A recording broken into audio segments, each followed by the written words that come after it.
Olá, meus gatos imitados. Vou falar sobre o trem que anda sobre as sombras. Começando sobre a história dele. A história do trem que anda sobre as sombras é o seguinte: ele basicamente foi uma alma de um mafioso que morreu. Aí na hora, antes da morte, ele rezou para o Deus Gato. E o Deus Gato, todo feliz que alguém rezou para ele, pela primeira vez, ele ficou tão feliz que deu basicamente o trem para ele. Aí ele disse: o que eu devo fazer com o trem? Agora você vai viver dentro desse trem e vai auxiliar outros mortos, tá bom? E a época que ele fez esse trato é nos anos 80. Ele tá aí até hoje, basicamente. O trem que anda sobre a sombra, ele guia os mortos pro mundo espiritual, para eles se reencarnarem, basicamente.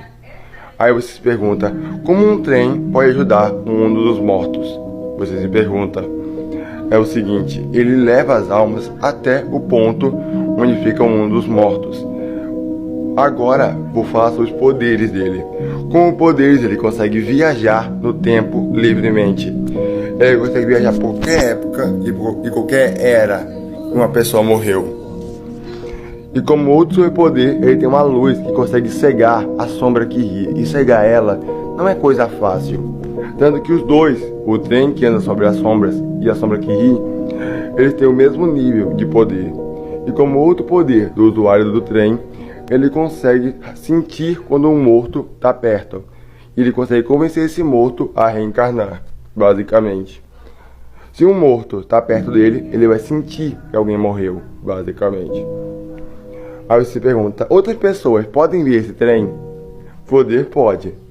Mas se você tiver um radar de metal, porque por mais que esse trem seja algo mais espiritual, ele tem sim metal na sua consistência. Então se tiver um detector de metais, você consegue sentir esse trem.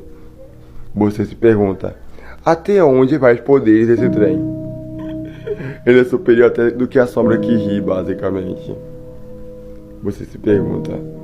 Aí você se pergunta o seguinte: como esse trem consegue peitar a sombra que ri, se ela é muito forte, basicamente, e ninguém pode pará-la? É o seguinte: os dois têm o mesmo nível de poder, basicamente. Só que tem um porém: quem ia se sair bem no combate entre os dois seria o trem que anda sobre as sombras. Porque por mais que a sombra que ri é uma alma, e se é alma, ele pode manipular livremente, e tanto que ser um dos poderes dele. Aí você se pergunta: até onde vai a velocidade dele? Ele é muito lento, mas ele consegue abrir portais para qualquer lugar, inclusive no mundo dos mortos, onde ele guia os mortos para a sua reencarnação, basicamente. E esse foi o vídeo, gente. Tomara que gostem e sejam abençoados.